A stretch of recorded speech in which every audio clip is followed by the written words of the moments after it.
Hello students, एक बार फिर से आपका स्वागत है आपके अपने यूट्यूब चैनल के स्टडी पॉइंट पे। स्टूडेंट, आज हम शुरू करने वाले हैं 10th क्लास का चैप्टर नंबर 5। और जैसा कि आपको पता है कि चैप्टर शुरू करने से पहले उसका इंट्रोडक्शन देख लेना बहुत जरूरी होता है, तो प्लीज मेरी वीडियो को पूरा देखिएगा और मैं आपको इसमें छोटे छोटे कुछ ऐसे पॉइंट्स बताऊंगी जिससे आपको हेल्प मिलेगी चैप्टर नंबर 5 के सभी क्वेश्चंस को अटेम्प्ट करने की। तो आइए देर के बिना जल्दी से शुरू करते हैं इसका introduction. Chapter number 5 arithmetic progression, जिसको कहा जाता है हिंदी में समांतर श्रेणी। स्टूडेंट, एक छोटा सा क्वेश्चन है आपके लिए कि क्या आपके घरों की सीढ़ियां इस तरीके से हैं? ऑफ कोर्स नॉट, क्योंकि हमारे घरों की सीढ़ियां मोस्टली इस तरीके से होती हैं। अब आप कहेंगे मैम सीढ़ी कहां से आ गई? तो सीढ़ी इसलिए आ गई कि I just want to make sure that कि हमारे जो घरों की सीढ़ियां होती हैं उनके बीच का जो हाइट होती है यानी कि डिफरेंस होता है वो इक्वल होता है। ऐसा तो नहीं है कि हम पहले छोटा स्टेप लेंगे फिर बड़ा फिर छोटा फिर बड़ा, नहीं ना। तो समांतर श्रेणी बेसिकली देखा जाए तो हमारे घर के जीने के जैसे ही है, जिसमें क्या होता है कि सभी स्टेप्स की जो हाइट होती है वो इक्वल होती है। तो यहाँ पे समांतर श्रेणी को यानी कि अर्थमेटिक को हम एपी से डिनोट करते हैं। A for arithmetic, P for progression, जिसको हम कहते हैं समांतर श्रेणी। अब जैसा कि आपको समांतर से ही पता चल रहा है, बराबर श्रेणी यानी कि बराबर टर्म्स।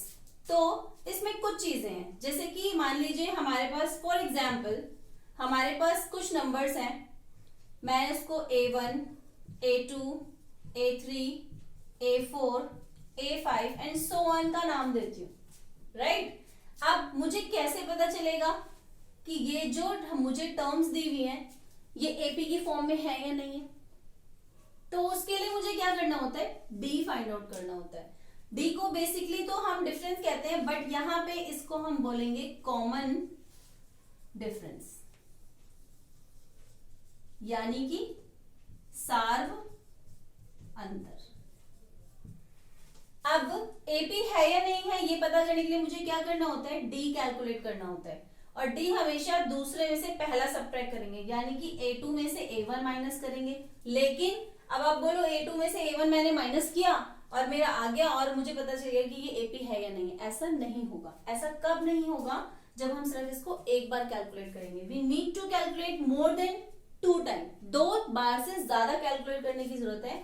तो दूसरी बार हम करेंगे तो हम A3 में से A2 को सब्ट्रैक्ट करेंगे और तीसरी बार करेंगे तो A4 में से A3 को सब्ट्रैक्ट करेंगे। और ऐसा करने पे अगर मेरे पास सारे नंबर इक्वल आ रहे हैं, मान लो कि इसको मैंने सब्ट्रैक्ट किया 2 आया, इसको सब्ट्रैक्ट किया 2 आया, इसको सब्ट्रैक्ट किया 2 आया, तो मैं कह सकती हूं कि जब मेरा डिफरेंस यानी कि सार अंतर, कॉमन डिफरेंस मेरा इक्वल होगा तो ये एपी है। समझे मेरी बात? Yes of course. मैंने क्या बोला कि अगर मैं सारी टर्म्स को टर्न बाय टर्म माइनस करती हूँ डी फाइंड आउट करने के लिए, और अगर मेरा हर बार डी इक्वल आता है, इट मींस वो एपी की फॉर्म में है। और अगर ऐसा नहीं होता तो वो एपी नहीं है। मान लीजिए अब एक एग्जांपल ले लेते हैं हम इस तरीके से कि 1 है, 4 है, 7 है, 9 है एंड 10 है।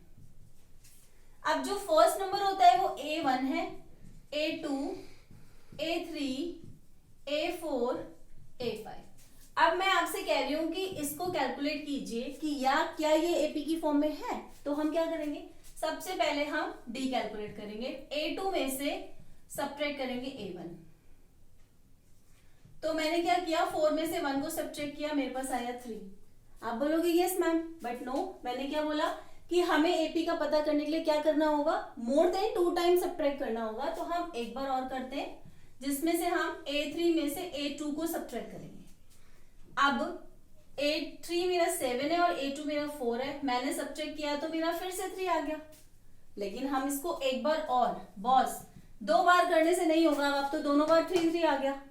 आप कहोगे ये एपी है, लेकिन अगर आप यहाँ पे और यहाँ पे ध्यान से देखें तो आपको पता चल जाएगा, और ऐसे नहीं तो आपको ऐसे पता चल जाएगा जब हम A4 में से A3 को सब्ट्रैक्ट करेंगे। A4 है मेरा 9 और A3 है मेरा 7, इसको मैंने सब्ट्रैक्ट किया तो मेरा आ गया 2, मींस ये P की फॉर्म में नहीं है। इसमें आपको समझने के लिए क्या है, हमारा जो A होता है वो होता है पहला पद, राइट, और ये जो A1 A2 है ये सारे नंबर ऑफ टर्म्स हैं, और N होता है यहाँ पे नंबर ऑफ टर्म्स, यानी कि पदों की संख्या। D मैंने आपको बता दिया कि ये होता है मेरा कॉमन डिफरेंस, कॉमन डिफरेंस या सार्व अंतर। और an एक फॉर्मूला होता है जिसमें मैं कुल पदों की संख्या को कैलकुलेट करती हूं। यहाँ पे होता है an का मतलब कुल, मतलब इस AP में अगर मैं डॉट डॉट डॉट डॉट करके लास्ट में लिख देती हूँ 100, और मैं आपसे कहती हूँ कि कैलकुलेट कीजिए कि इसमें कितने टर्म्स हैं, तो हम ये फॉर्मूला लगाते हैं जो होता है a plus n minus 1 into D. अब आपको a पता है क्या है, n पता है क्या है, d पता है क्या है, और हमारा an कैलकुलेट हो जाएगा।